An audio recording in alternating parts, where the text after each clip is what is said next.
boat and get angry at all of my honesty.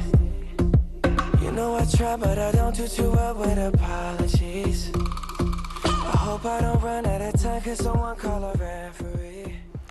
Y aquí la segunda parte de la síntesis del año 2016, en donde priorizamos un mensaje dirigido a los jóvenes y a quienes cuidan los niños y los jóvenes. En esta oportunidad vamos a hacer una puntuación sobre la justicia provincial y la justicia federal, que está absolutamente abocada a la reforma del Código Penal. Interesante esta reforma porque tal vez las peores injusticias ocurren en esos espacios oscuros en donde la ley no existe y no hay que regule, como ha sido durante muchos años el problema de la trata de personas y la pedofilia.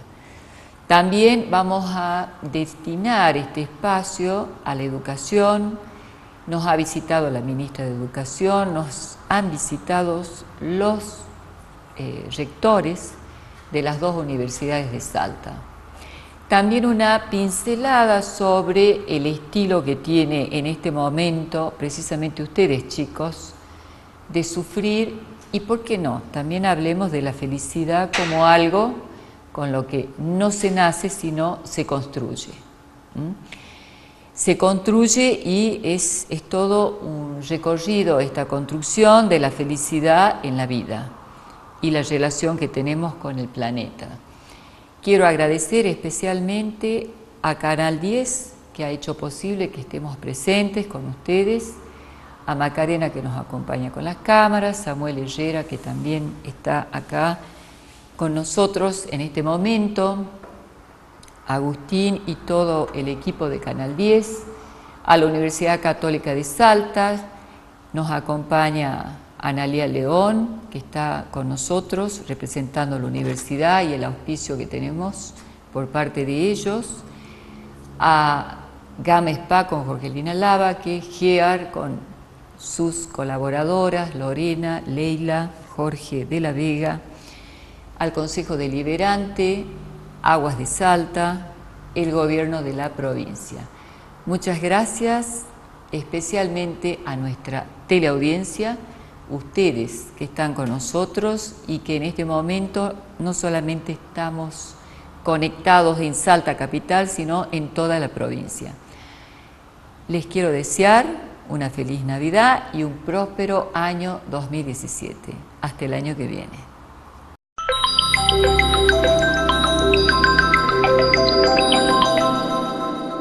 El aire es nuestro.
El aire es nuestro. ¿Qué pasaba con la justicia y cuál es la visión que tienen ustedes sobre? Yo, cuando, como todo ciudadano, empezaron a salir las medidas judiciales relacionadas a los hechos de corrupción del funcionario del anterior gobierno, y que parecía, y realmente lo es como un aire fresco frente a la sociedad de que esto no va a quedar impune, yo la verdad que me sentí muy mal. Vi que el fracaso de la independencia judicial se notó. Se notó porque si antes alguien tenía la posibilidad de influir en un juez, era porque el sistema estaba no estaba funcionando. Si alguien tenía la capacidad de que un juez no actúe, la capacidad de que un juez se calle, la capacidad de que un juez no investigue, es porque el sistema estaba enfermo. Me preocupó eso porque a la luz de las nuevas libertades que tienen los jueces no se deben haber perdido nunca, pero no porque el otro poder, en este caso el poder político, intente hacerlo, sino por la no fortaleza del poder judicial. Esto es lo que me preocupa. Siempre va a haber alguien en el poder tratando de manipular, de intervenir, de manejar la justicia, siempre. Y es el momento de donde la justicia debe fortalecerse. Para mí, claramente, esta situación mostró a una justicia débil.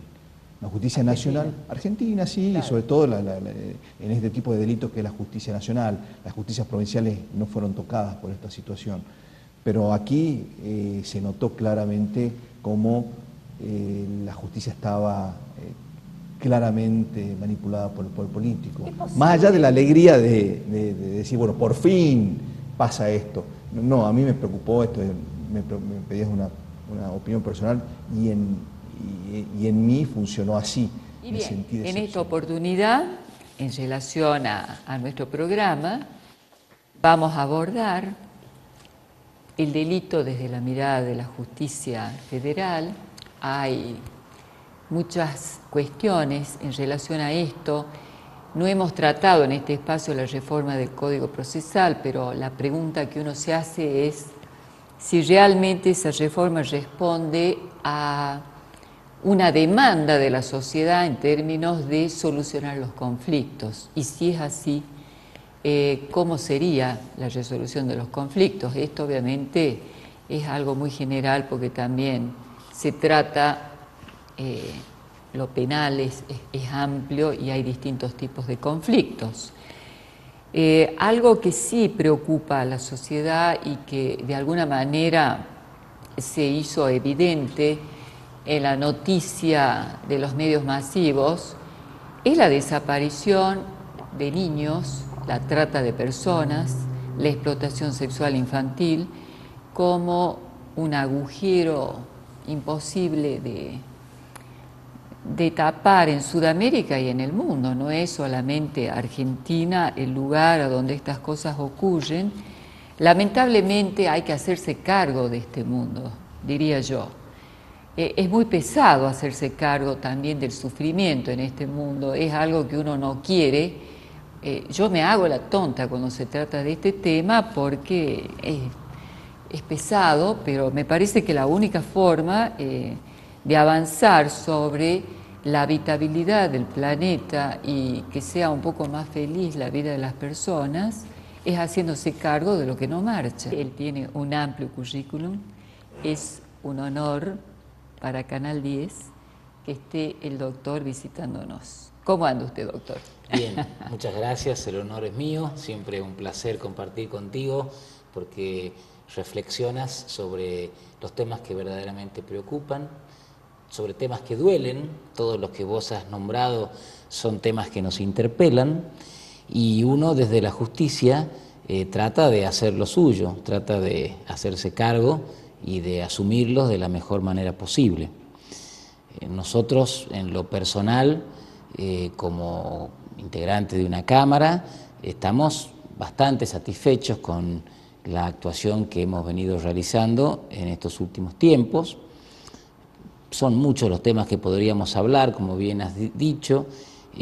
Nosotros no teníamos la competencia en materia de seguridad social, la Corte Suprema nos la asignó a las cámaras federales del interior con el propósito de dar una respuesta que la única cámara que tenía estos asuntos en la capital federal no podía dar, y desde que llegó, al menos en el ámbito de nuestra jurisdicción, hemos resuelto ya cerca de 5.000 causas, de modo tal que si bien esto puede ser simplemente un granito dentro del universo del problema de la tercera edad, de las personas que están en una situación de vulnerabilidad que vos no mencionaste recién, pero que es un universo, bueno, uno trata de poner el hombro.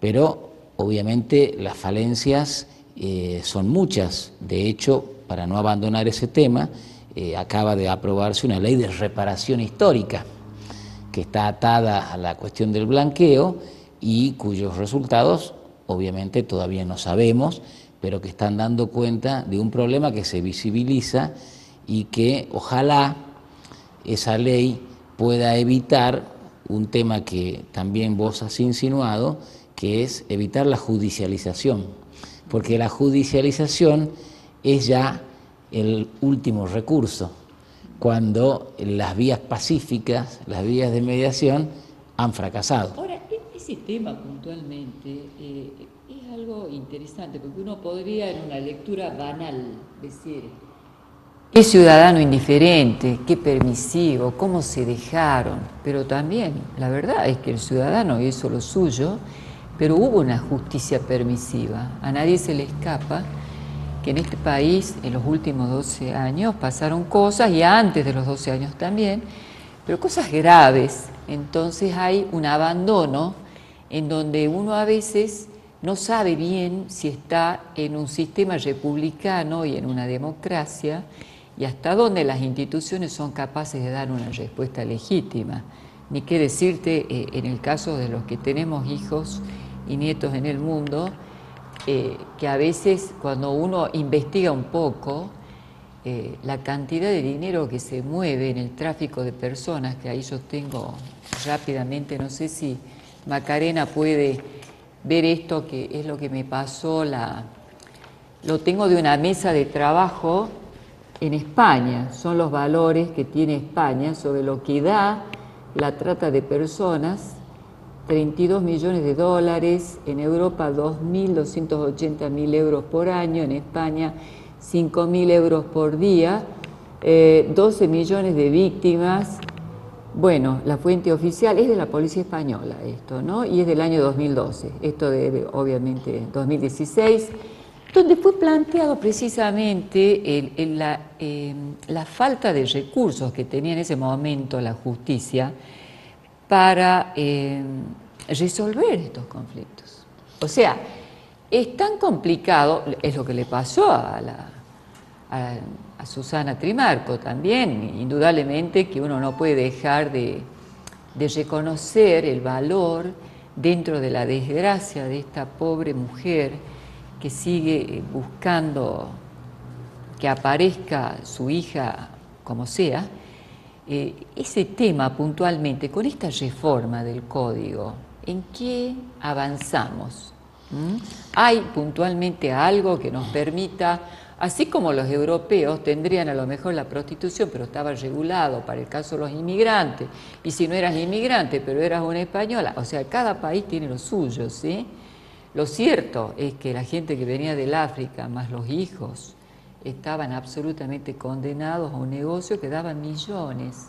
Bueno, si uno vuelve a la Argentina, a mí me impacta que a veces uno encuentra en la historia que ya durante el virreinato existía algo, que es un espacio oscuro no regulado por la ley, la peor de las injusticias, donde hay un silencio y donde no hay... En primer lugar, hizo mucho más altas las penas. La reforma a la ley de trata, que es esta reforma que es de fines del año 2012, hace mucho más altas las penas y permite sancionar a los tratantes en 5 conductas: en la captación, en el transporte, en la recepción, en el alojamiento y incluso en el ofrecimiento.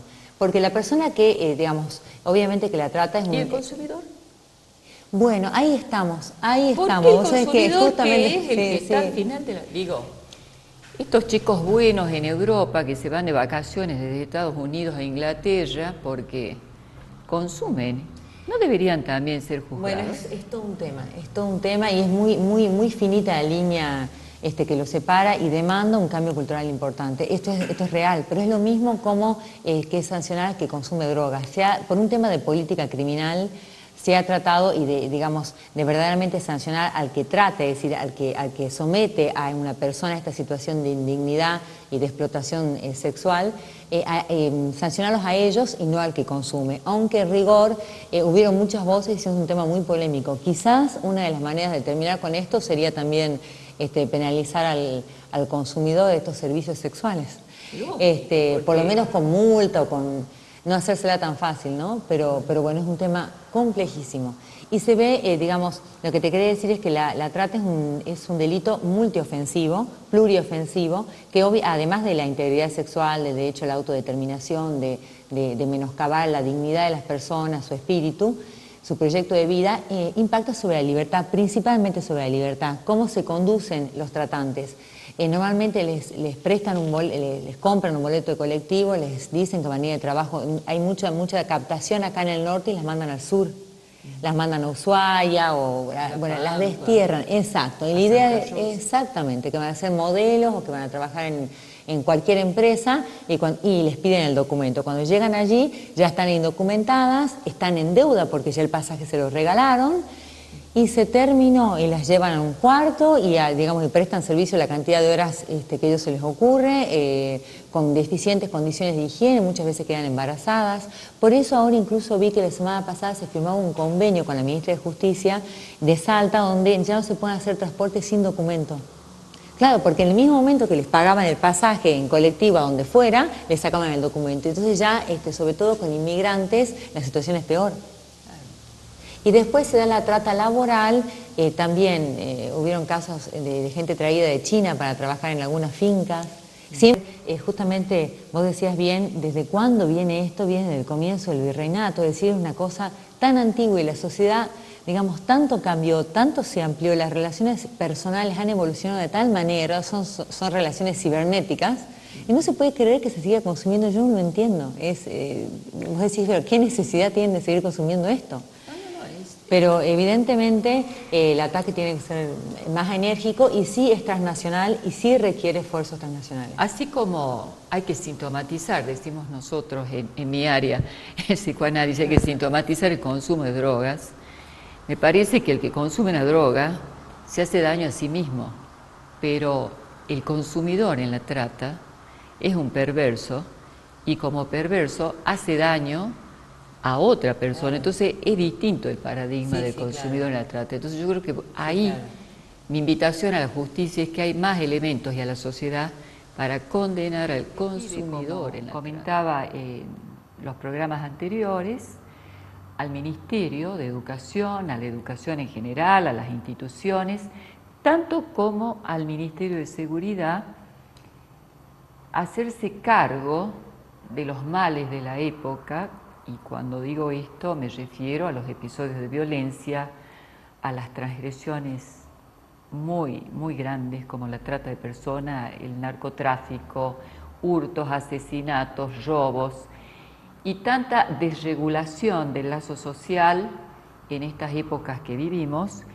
Y me parece que a veces el pedido es desmedido porque no hay que olvidar cuál es el telón de fondo y cuál es la herencia que ha recibido la institución de seguridad, incluida la misma justicia, en donde estamos asistiendo a una puesta en escena de una autoridad ilegítima de los últimos años.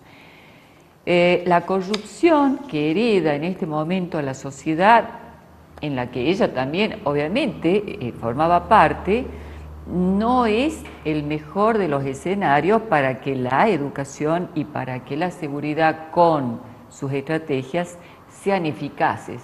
Esto no quiere decir que no se pueda hacer nada, simplemente hay que tenerlo en cuenta, donde aparece, por ejemplo, la bandera de Bolivia.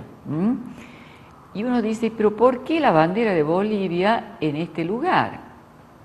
Es la República Argentina. Bueno, en ese contexto las fuerzas de seguridad cumplían su función, que era la de mantenerla, pero la bandera de Bolivia es heredada de una gestión anterior en donde se pretende legitimar comunidades aymaras que pertenecen a la República de Bolivia y que en verdad no están reguladas por las leyes argentinas. Entonces, en ese contexto tiene que actuar la escuela, tiene que actuar el Ministerio de Seguridad. Cuando uno empieza a indagar, dice, ¿pero por qué esto? Y sí, porque para ser originario había que legitimarse a orillas del lago Titicaca y de esa manera se les otorgaba un subsidio. O sea que la gente que en la misma fiesta desfilaba como gaucho, se entiende que ya son mestizos de 300 años, también portaban la bandera de Bolivia y una bandera inentendible que aparece tal vez en este video, en una bandera blanca con rojo que no sabíamos muy bien qué significaba. Entonces el contexto es complicado. Yo, por ejemplo, lo vi en Güemes. Volvamos, si quiere, señor director, acá con esta presentación que hacías de lo que es la educación en la actualidad, quizás llamar a la educación dentro de la sociedad del conocimiento y hablar de la educación dentro de la sociedad del conocimiento nos trae ya desde fines del siglo XX, te diría, grandes desafíos que están relacionados con la atención a la diversidad, con la inclusión, pero también con una característica distinta de la formación docente, porque hoy la formación docente está bastante cuestionada. Si nos ponemos a pensar en no más de 10 años, cambió en lo que respecta, por lo menos en lo que respecta a educación superior no universitaria, más de 3 veces sus planes de estudios y también la duración, en los tiempos de esos planes de estudios. Hace 5 años atrás un maestro tenía que estudiar 2 años y hacer una residencia de 6 meses, y hoy tanto un docente de primaria como un docente de educación secundaria que no llegue a una carrera universitaria tiene una carrera de más de 4 años y además con prácticas en todos los años. Creo que ese es un ejemplo contundente de lo que es la sociedad del conocimiento hoy, en lo que respecta a formación docente. Pero también es cierto que la formación docente tiene que ver con la llegada posterior de ese profesional capacitado al aula, y eso genera grandes desafíos al sistema, grandes desafíos a la escuela donde es inserto y por supuesto a la articulación que hacemos, y ese es uno de los temas, de los ejes que tiene el equipo que conduzco dentro del Ministerio. Entonces pusimos 3 ejes. Uno es articulación y tiene que ver con la articulación entre niveles, o sea, los chicos que salen del nivel primario o del nivel inicial e ingresan al primario. Allí ya hay una primera articulación que hoy tiene también muchos desafíos, que es alfabetización inicial. Después del primario al secundario, allí hay otra gran diferencia donde los profes del secundario siempre hablan de la formación que traen los chicos de la escuela primaria y cuáles son las problemáticas puntuales, y muchas veces se escucha decir en la sociedad e incluso en el mismo colegio secundario los chicos no saben leer, no interpretan lo que leen, y ni hablar de la articulación entre el nivel secundario y el superior, universitario y no universitario, o sea, los institutos de formación docente que dependen del Ministerio y también la universidad. La tengo desde hace un tiempo porque tenemos un recorrido de temas en el que la pregunta que abrí yo hace 4 semanas fue ¿qué felicidad la de hoy? Y la contracara de esta felicidad, que es el sufrimiento. Les decía en esta situación que la felicidad no es algo que uno encuentre, sino que se construye de alguna manera. El hombre, cuando llega al mundo, no tiene un programa que apriete un botón y diga este es el de la felicidad automáticamente, sino que tiene que andar un rato para eso, Y lo cierto es que a partir de esta construcción, en donde también les recordaba que hay como una especie de mandato, en donde Occidente hoy dice hay que ser feliz a como dé lugar, en una sociedad de consumo complicada que nos confunde, porque ser feliz no es solamente tener más y más que el otro, y más de lo nuevo sin saber qué es lo que tenías en tu casa, y sin haber utilizado eso que de alguna manera te podría haber dado una serie de satisfacciones. Se me ocurrió en este tema, el del deporte, haciendo una alusión a lo que significa el deporte en latín. Deportar no es solamente trasladar a, sino que para los romanos el deporte tenía que ver con el aire libre, con despejarse, con cortar con algo y hacer algo diferente, respirar aire puro. El atleta de los griegos, que es de donde viene la palabra atleta, es ese que compite por un premio. Y también está el tema del gimnasio, El gimnasio que tiene que ver con la desnudez del cuerpo, que es como se llevaban adelante esas actividades, no era solamente una actividad física. El gimnasio, entre otras cuestiones, tenía este marco simbólico del Olimpo, donde había algunos dioses como Teseo, que eran los del gimnasio, entre otros dioses, y con la actividad filosófica. Era un punto de encuentro en donde se debatían temas en el gimnasio. El kitesurf es un deporte muy llamativo, actualmente lo quieren incluir, va a ser incluido en las Olimpiadas, para las próximas Olimpiadas del kitesurf. Se quiso sacar al windsurf, hubo una movida muy importante a nivel de los windsurfistas para evitar eso, porque es uno de los deportes tradicionales que tenían las Olimpiadas, pero no, ahora se lo va a incluir sin eliminar al windsurf, porque realmente es muy atractivo para los chicos. El kitesurf tiene sus riesgos normales como cualquier otro deporte, pero al tener contacto con el agua y en zonas, digamos, cuando uno toma las precauciones debidas, como ya sea uso de salvavidas o saber nadar, o como todos los kitesurfistas, lo hacen siempre acompañado. Ningún kitesurfista va a salir solo a hacer una navegación sin tener a alguien que lo esté mirando desde la costa, ¿sí? o con otro, un par al lado, ¿no? Así que, y tomando un poco el tema que hablabas de los deportes, se viene una filosofía para las próximas Olimpiadas, que me enteré ahora por los Juegos Panamericanos próximos que se vienen, que va a ser, van a tener la tendencia que tiene que tener que la mayoría de los deportes que sean en equipo tienen que ser mixtos. O sea, por ejemplo, en nuestras categorías, todo lo que es la vela que se tripula con un timonel y un tripulante, sí o sí va a ser obligatorio que sean mixtos. Por lo tanto, eso vuelve un poco a esa conexión entre que es hombre-mujer y no todo hombre, porque pasaba que los deportes normalmente lo hacían todos hombres por un lado, mujeres por el otro. Bueno, ahora se van a hacer tripulaciones o deportes mixtos, va la tendencia. El moderno queda virtualmente atrapado. Esa es mi impresión, ¿sí? Que lo mejor tal vez que tiene la actividad deportiva es esa, es mostrar que es un mundo posible, es un mundo mucho más simple, sin tantos riesgos, legítimo, que te pone en contacto con las verdaderas coordenadas que tiene la vida. Estamos prometidos, obviamente, así como nacemos, estamos prometidos a la muerte, pero no quiere decir que el deporte te mate, ¿viste? Es más, tenemos muchos más riesgos a veces cuando un niño de corta edad se conecta virtualmente con un mundo desconocido, en donde vos no sabés quién es el interlocutor, que en un espacio como el que acaba de describir Alejandro o Nati, en donde uno conoce su partener de juego y va con la familia y podemos conversar y podemos dimensionar al otro, eso que va desapareciendo en la realidad es lo que yo creo que hay que volver a traer al mundo que estamos viviendo.